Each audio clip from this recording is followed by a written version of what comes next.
आशीर्वाद या श्राप। स्वर्ग में भ्रमण कर रहे नारद जी ये देखकर बड़े हैरान थे कि धरती पर वह लोग तो बहुत खुश है जो धन के पीछे भागते हैं और वे लोग बड़े दुखी है जो भगवान की भक्ति करते हैं।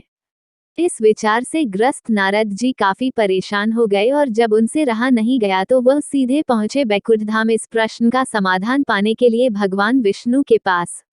नारद जी जैसे ही भगवान विष्णु जी के धाम पहुंचे, भगवान विष्णु उनके मन की बात पहले से जानते थे।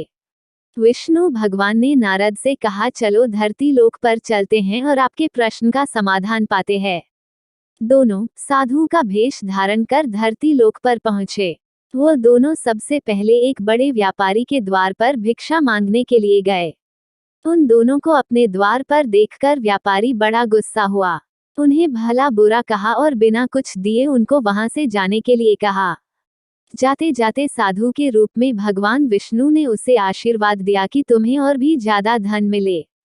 नारद जी को यह देखकर बड़ा आश्चर्य हुआ, लेकिन वह कुछ नहीं बोले और भगवान विष्णु के साथ चलते रहे।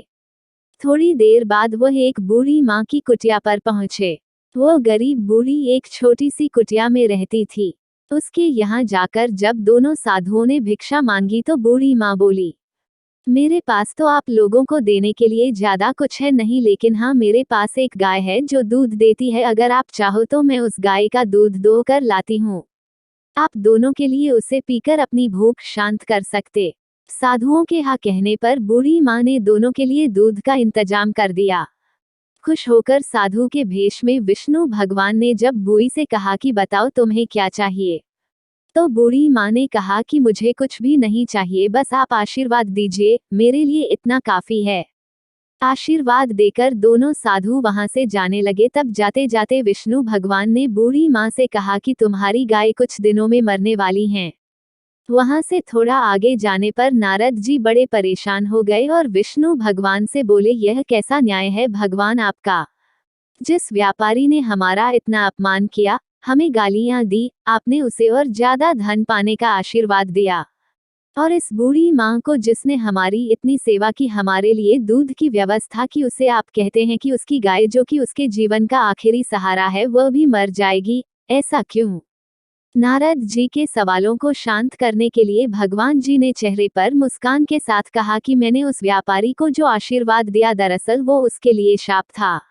उस व्यापारी का मन पूरी तरह से धन कमाने में फंसा हुआ है और अगर उसे और ज्यादा धन मिलेगा तो वह आखिरी समय तक उसी धन के पीछे भागता रहेगा और अगले जन्म में सांप बनकर उसके पास कुंडली मारकर बैठा रहेगा। और रही उस बूढ़ी माँ की बात, तो कुछ बूढ़ी माँ का पूरा ध्यान अच्छे कामों में और भगवान भक्ति में था। हाँ, सिर्फ थोड़ा सा मन उसका उस गाय में अटका हुआ था और वह अपने आखिरी समय में उस गाय के मोह में यह चिंता करती रहती कि उसके जाने के बाद इस गाय का क्या होगा, क्या कोई उसे हानि पहुंचाएगा या मार डालेगा, और वह पूरी तरह से मुक्त नहीं हो पाती। बस यही कारण था कि मैं चाहता हूँ कि आखिरी समय में उसका ध्यान पूरी तरह मेरी तरफ रहे, ना कि इस गाय की तरफ।